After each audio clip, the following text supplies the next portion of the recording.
in the previous class we have started about the specification, that how cells can become specified for a particular feed. We have studied about the specification in which we have studied about there are three types of specification, that how cells can able to specify for a particular feed. For example, blastomeres can make which type of cells, which type of organs they are destined to is totally depend upon the specification. There are three types of specification are there. Three types of specification. First is autonomous, that we have studied in our previous class. The next is conditional, that we are going to discuss in this class with particular experiment. And the third is syncytial, which is very important for mainly for the insects. We have discussed in about the autonomous specification, what is autonomous specification and how they are different from the conditional specification. So here we going to deal with, we have completed about the autonomous specification.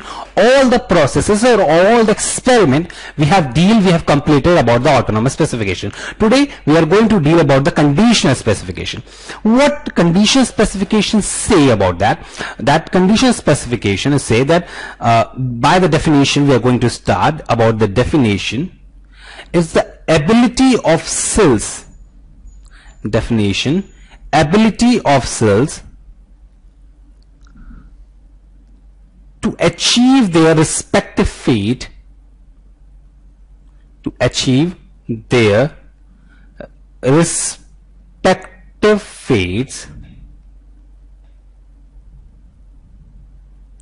by interaction with other cells.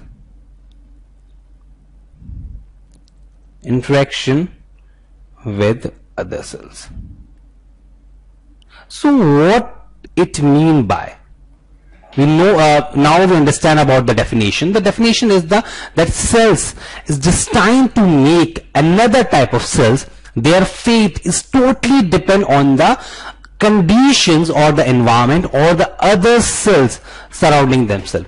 So if the cell come from another department, from the as you can say, it's from account department, or it's a finance department, or it's a normal science department. So someone comes from account department to a science department, thus people of science department will make this cell to work as a science graduate, not a accounts graduate. So in this specification it is totally conditional, that the surrounding medium will cover or will make this cell to work like itself, whether it's coming from another side, from the axial side or vegetal side. I can say in an example, a cell coming from an axial side to the vegetal pole. Now the fate of that particular cell is to make the axial pole, but due to its surrounding medium consist of the vegetal pole, they are also going to work as the vegetal pole. So this is the condition which provide that how this cell going to make or cell going to function particularly. So we can say it's about the starting phase. Various questions are coming on section B about this definition, about the experiment that we are going to deal with. Development biology is whole biology is covered about totally about what? About the experiments, different types of experiment that we are going to deal with it.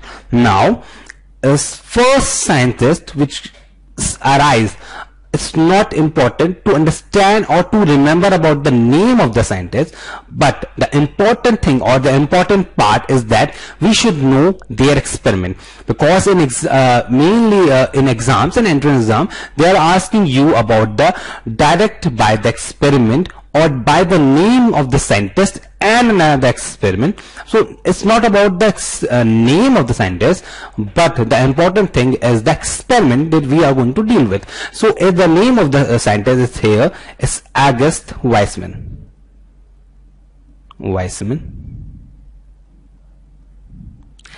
They give us the first model. August Weismann, the scientist, they give the first model first model of cell specification. Of cell specification. So what is cell specification? They have told us about that specification. First model of cell specification. Now what is going to tell you? That is about the germ plasma theory. Germ plasma theory.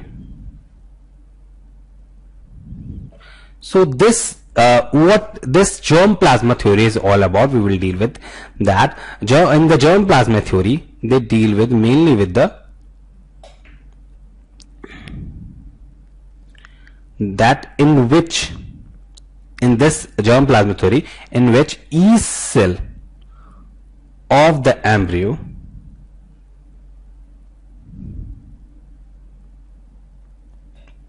would develop autonomously.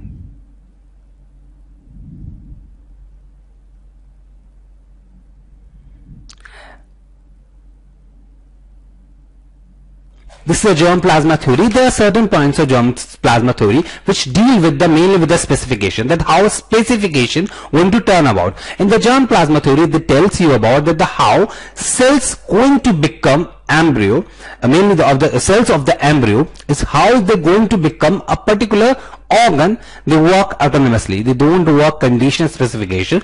They have in the germ plasma theory, August Weismann told us about that the cells of the embryo would develop autonomously. They don't need anybody help.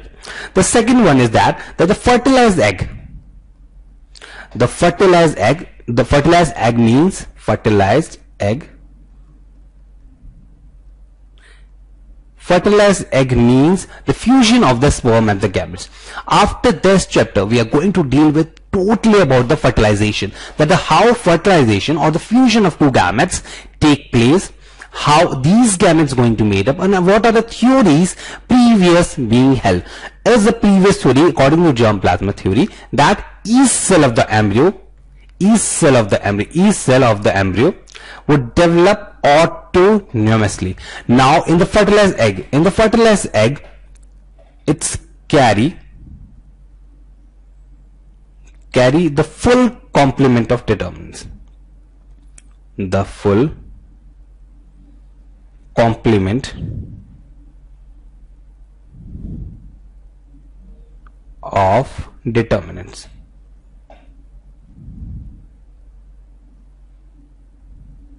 Full complement of determinant mean to say that fertilized egg carry the cell having the full complement determinant, that they know that what they going to become. Second point. And the third point is there, that the somatic cell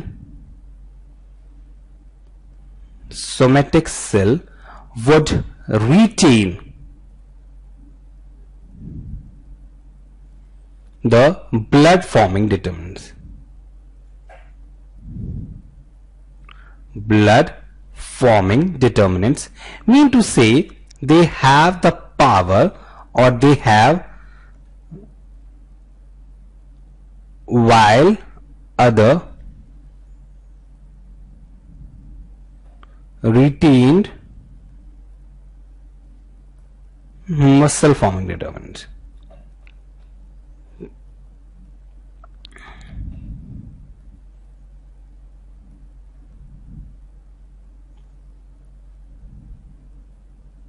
So this is the story of the germ plasma theory.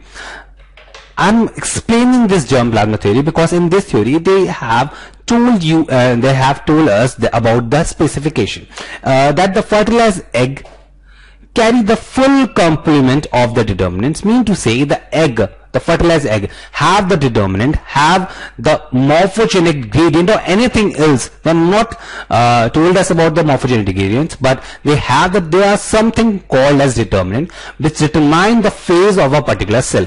And somatic cell, and because as we know there are two types of cells, somatic cells or the gamete cells. Somatic cell retain its, mean to say blood forming determinants, mean to say certain cell have the blood forming determinants, whereas other cells retain muscle forming determinants, mean to say that the cells have the power to become muscle or to become blood or anything else. They have the particular determinants with there when there is a fertilization take place. And now what about the gametes? Yes, about the gametes,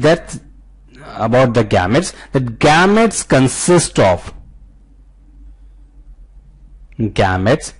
consist of all type of determinants.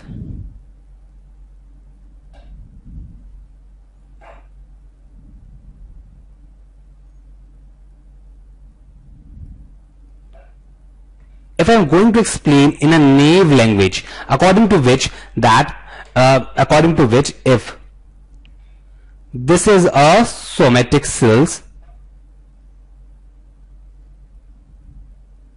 it may consist of two types of cells or three types of cells. It consists of determinant A or B, which going to make the neurons, or about the kidney cells. So there are different types of determinant which determine these cells to become what the final future or the fate of these type of cells. Now there are the gametes. Gametes have A to Z, mean to say all type of determinants.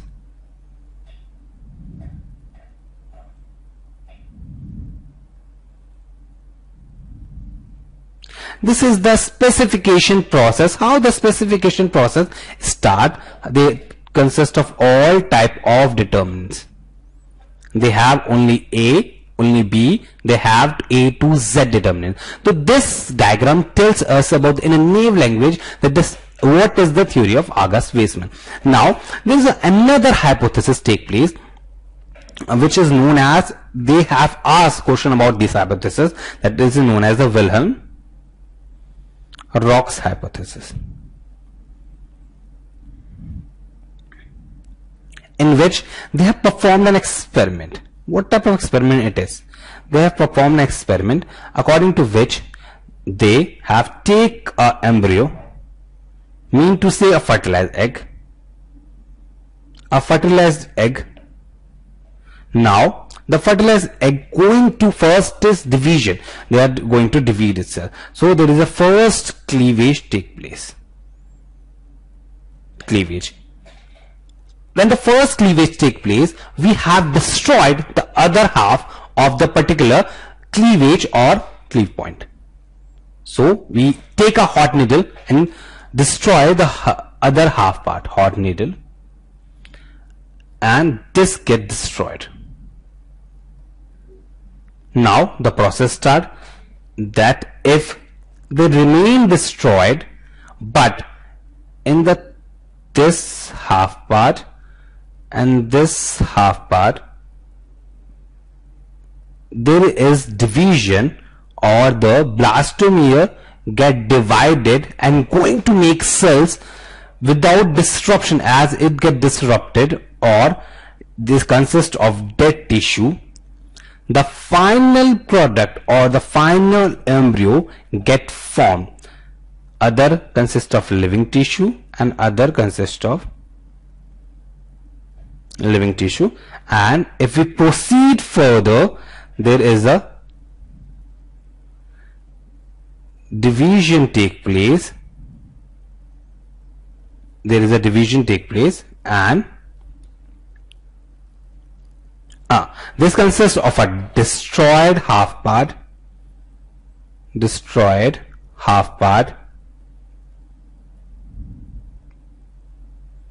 and they consist of dead tissue, while this going to be half embryo, which is known as nerular stage.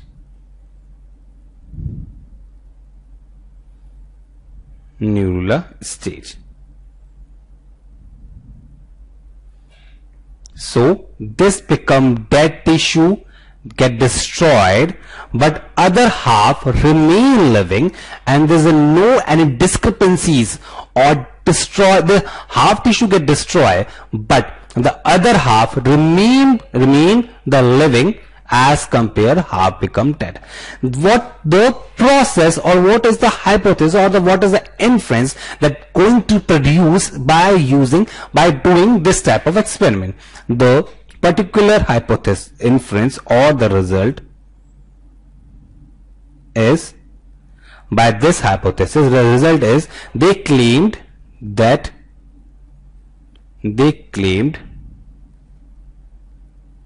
specification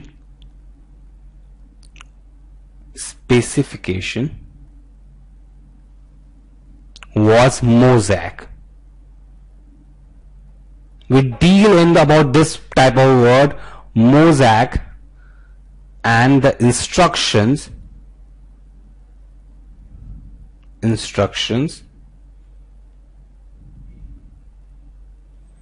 for normal development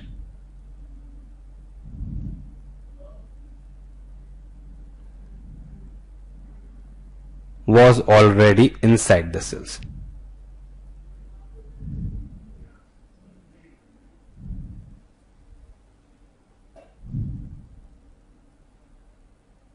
Please read this word mosaic. We have used this word mosaic in the autonomous specification. They tell you this experiment tells the same part, that other half, whether it get destroyed, there is a no conditional type of specification. Mean to say the other half is not controlling the other half. They have the cells, they have the power, they have the inbuilt memory, which tells us that they don't need anyone help. They will they have the instruction, what the pathway, what the flow chart. They become about the going to cover about all the stages and going convert in the Nerula stages. So this theory said that there is a this specification is the autonomous specification, but an opposite result. How we know about that it is autonomous or the condition specification? But tells you about that how this specification become conditional specification, this type of specification, and in which type of cells there is conditional specification, in which type of cell there is autonomous specification. So there is a colleague of that particular scientist, William Rocks, Hans Risch, in 1892, they get the opposite result, which claim another thing. So there is a Hans Risch. Hans Risch in 1892, they obtain opposite result. They obtained opposite results.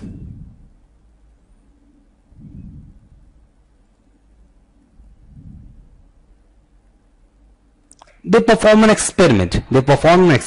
In which this experiment is known as the isolation experiment.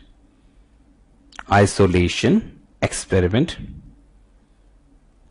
What they have done? Isolation experiment in which they have separated the sea urchin blastomere. They have separated sea urchin blastomere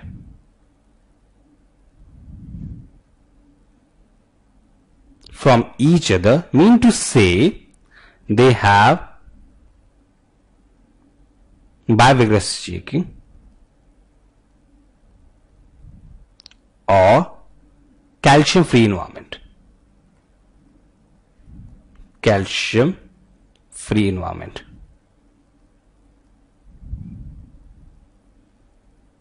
Now what we want to say about this experiment, that they have taken the sea urchin egg, the blastomere is separated, they vigorous hit and help in, because in the calcium free environment, because the calcium is responsible for the extracellular matrix which help in the binding of that particular blastomeres. When there is a no calcium, blastomere gets separated, each blastomere get taken out in a separate test tube, and what they notice is the main thing. They notice that after separating, meaning to say I'm going to make a diagram so that you can able to notify that in this there is a blastomeres, or we can say there is a 2-cell embryo, 4, 1, 2, 3, 4. They have separated in a test tube.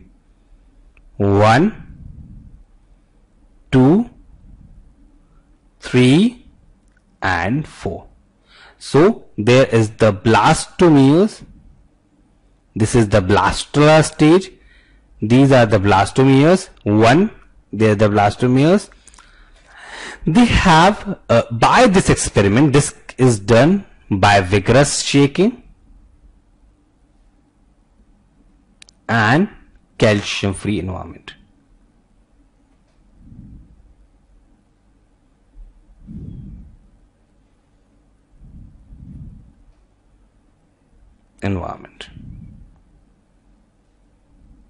So what is important, that why we have used this calcium free environment, that I tell you that the binding of these blastomere need a calcium for their particular binding for the extracellular matrix.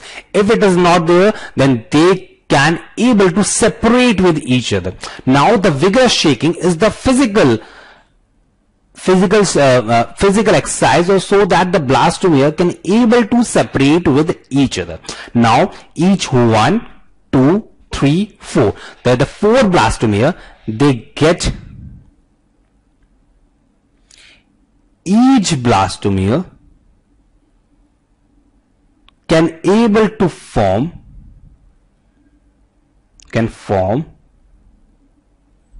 2-cell embryo, which can convert it into complete larva.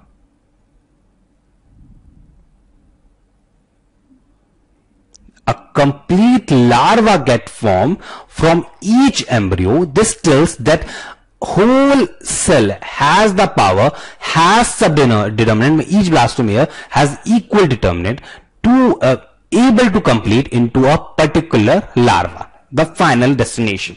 But they have also separated, they have also separated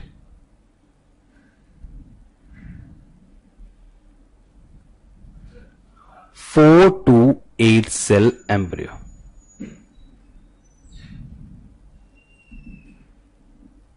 Blastomeres. Now the experiment remained different. They have separated the 4 or 8 cell from this 1, 2, 3, 4. They get divided into 2, divided into 4, divided into 8. They have separated now 4 to 8 embryo, mean to say in the later stage of blastula, when there is a division has been going to be divided mitotically in a similar way. So blastomere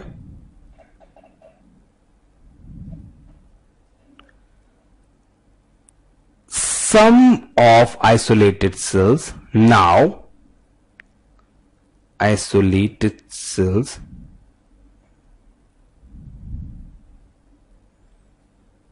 produce entire Plutus larva. Entire Plutus larva. Mean to say that not all the whole cell, whole bunch of cell, some other cells are there which going to convert into the entire Plutus larva, while some are not able to convert into the Plutus larva. Result is drastically changed from the Wilhelm-Rox hypothesis. So what would the result? The result is here. Result which comes is drastically different from our prediction.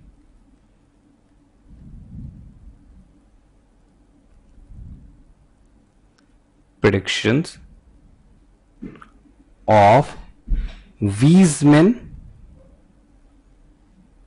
and Rox. What is the result? Now about the result. The different result is that it's a result. The blastomeres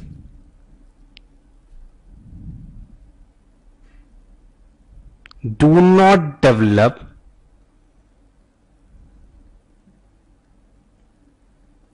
into future embryonic part.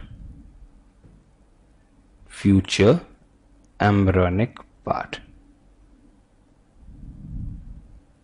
Mean to say, as we know that after the blastula, when the blastomere get divided, they enter into the gastrulation stage where there is a division of labor. Mean to say, the function has been divided about that this part of a cell going to become ectoderm, endoderm, mesoderm, as we have discussed in the previous chapter. Now these blastomere, apart from making the particular embryonic part, when they get separated, they are going to make the full larva. Why? Because there is some regulative part must be there, which is provided by the other cells, due to the absence of which they are not able to form that particular embryonic part and going to become the particular larva. So each blastomere have all the determinants, but they need the presence of other factors, other neighboring cells, which help them or which going to regulate their process to make a particular type of cell. So each blastomere, here in the result, each blastomere is going to develop into complete organism, not a particular organism. Now the strategy or the story start of the conditional specification. In the conditional specification, they have tell that conditional specification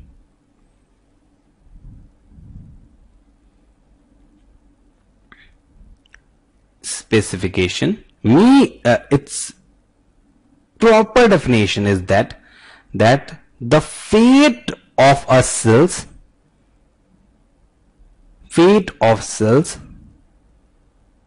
depend on cells neighbor, on cells neighbors. That who would be the neighbors of that particular type of cell. So the fate of cells totally depend on the cell's neighbors. Next, the interaction between cells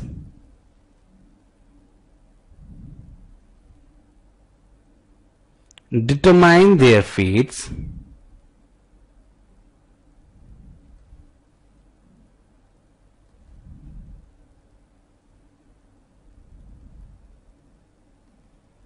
rather than cytoplasmic factor.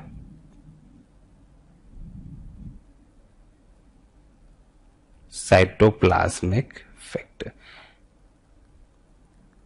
As we know that what are cytoplasmic factor? As we know that each and every cell consists of certain maternal factor which determine what is the fate of that particular organism. Now the cytoplasmic factors which they consist of is not going to control the fate of a particular cell, but the conditional or the regulative pattern or the particular neighboring cell control that particular cell's fate, that what they going to become or the interaction between these cells.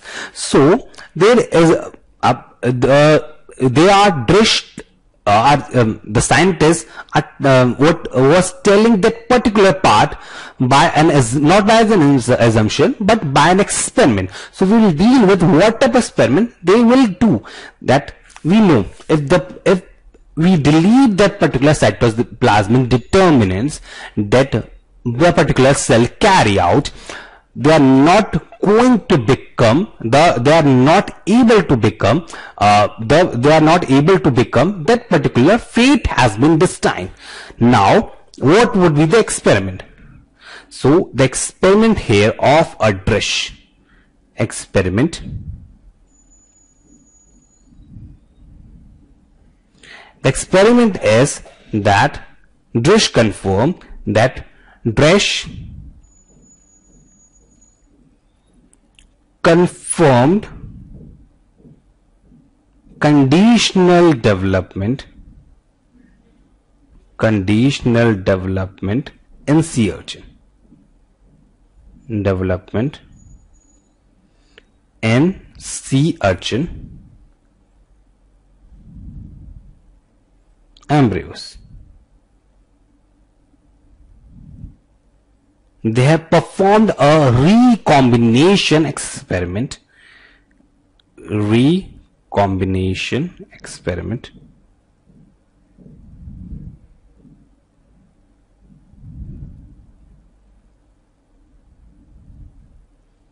What they have done, it's a recombination experiment. So what they have done, they have performed an experiment in which first a control must be there. There is a control, a normal cleavage.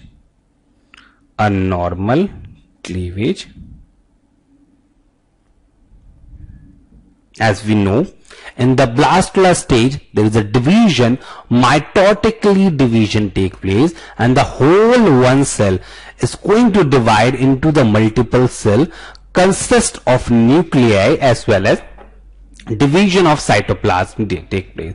The cytoplasm consists of cytoplasmic determinants, which tells these cells the fate of these cells particularly. So this is the condition experiment. In the normal cleavage, as we have the top view,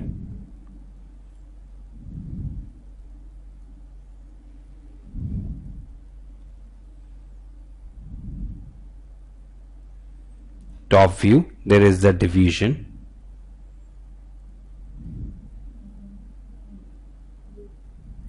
So 1, 2, 3, 4, 5, 6, 7, 8. So there is a 8 division. It is the top view. So upper part consists of an animal pole. So this consists of animal pole.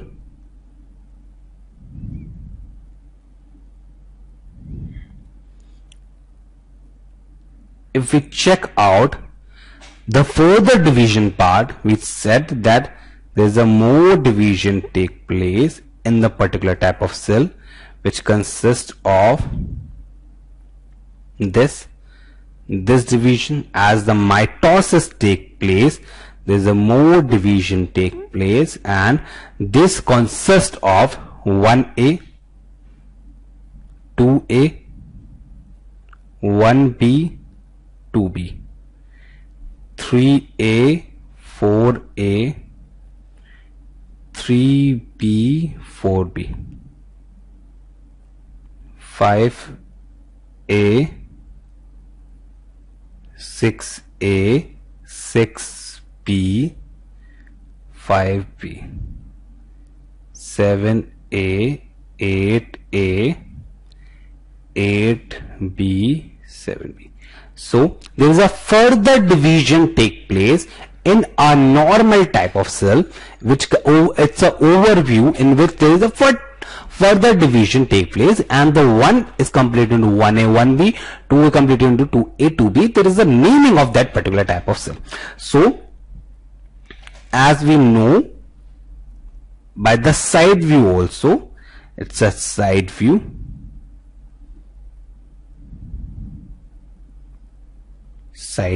There is a division,